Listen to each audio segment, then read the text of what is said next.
Build creative confidence. Beat the inspiration addiction. Join the Writer's Gym.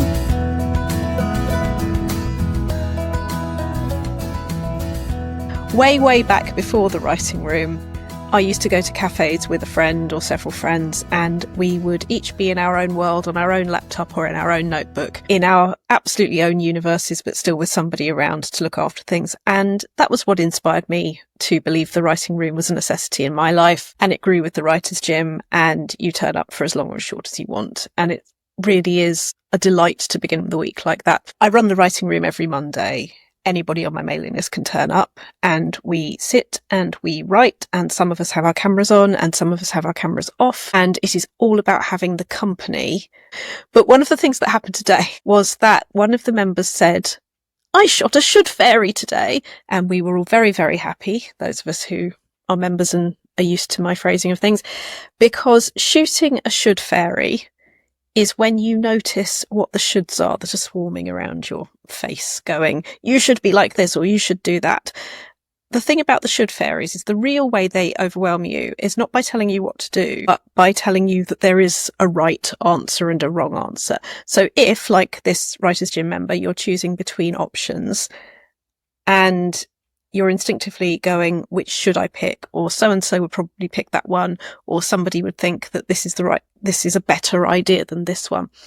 And what I'd done earlier in that day for her on our Voxer group is I'd offered her a question that you need to come out purely in a spirit of curiosity. There is no wrong answer. If I knew both these ideas would be fine, which would I choose first? And what that does, as long as you're being curious, as long as you're listening, you're not telling your brain what to think, you're listening, allows you to pick the one you're more in the mood for. And she'd move forward like that. But then another member held up a little piece of paper saying, "Shoot the should fairies," in her gorgeous handwriting, which she now has as a post-it note on her computer every day. And it made me so happy, because there was a time when I didn't know what should fairies were, when I thought the thoughts in my head comparing me to everybody and remembering something unpleasant somebody said 10 years ago or 2 minutes ago about my writing more loudly than my own feelings of, ooh, this is exciting, and more loudly than when people have said nice things about my writing. I thought I was listening to a documentary. I didn't realise that my anxiety is in fact creative writing, not a documentary. It's making up stories. So the should fairies become really important because they sound like they're being terribly sensible, but actually it's fear. And you can move from I fear to I want when you're ready to listen. So what she'd done is she was able to tune back into I want and get through that draft. And then, who knows, maybe move on to the other one and do the same. Here is how to identify a should fairy. Listen to what your brain is telling you, like it's an audiobook, not like it's you, not like it's definitive, but listen, truly listen. Not even to criticise, just to listen. And look at the character behind those thoughts. What is that character afraid of? What does that character want? What does that character fear? And you'll get to know the character and you'll be a lot more forgiving about what they're saying.